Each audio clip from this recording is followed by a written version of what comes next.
તો એને કારણે જે દાણાની અંદર ફ્લાવરિંગ આપ જોઈ શકો છો અહીંયા, અને ફ્લાવરિંગની સાથે સાથે આપ એનું બંધારણ પણ અહીંયા જોઈ શકો છો કે દાણાનું બંધારણ છે એ પણ બહુ સારું થયેલું છે.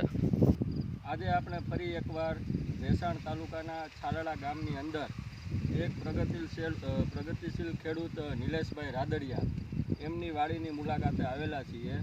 તો આજે દાણાનું નિલેશભાઈએ વાવેતર કરેલું છે, એમાં આટલું બધું ફ્લાવરિંગ દેખાય છે. તો એનું શું કારણ છે કે આટલું બધું ફ્લાવરિંગ લાગ્યું છે? તો આવો જાણીએ નિલેશભાઈ પાસેથી કે એને આની અંદર શું માવજત કરેલી છે જેને કારણે આ દાણાનો પાકની અંદર આટલું બધું ફ્લાવરિંગ જોવા મળે છે.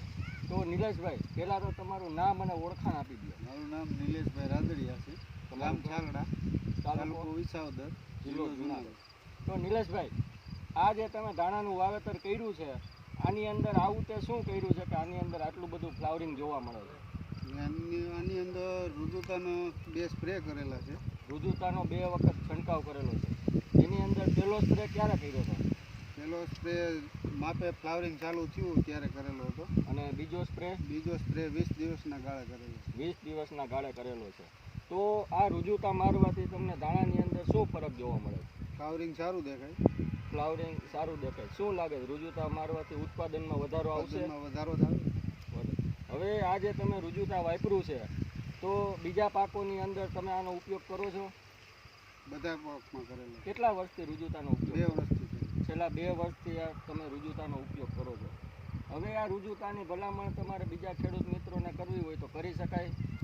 સારું છે, રિઝલ્ટ સારું છે. તમને કહી શકો કે રુજુતા વાપરવાથી ઉત્પાદનમાં 100% વધારો થઈ શકે? તો ખેડૂત મિત્રો, આપ અહીંયા જોઈ શકો છો કે નિલેશભાઈએ જે દાણાની અંદર રુજુતાનો ઉપયોગ કરેલો છે, તો એને કારણે જે દાણાની અંદર ફ્લાવરિંગ આપ જોઈ શકો છો અહીંયા, અને ફ્લાવરિંગની સાથે સાથે આપ એનું બંધારણ પણ અહીંયા જોઈ શકો છો કે દાણાનું બંધારણ છે એ પણ બહુ સારું થયેલું છે. તો ખૂબ ખૂબ આભાર નિલેશભાઈ.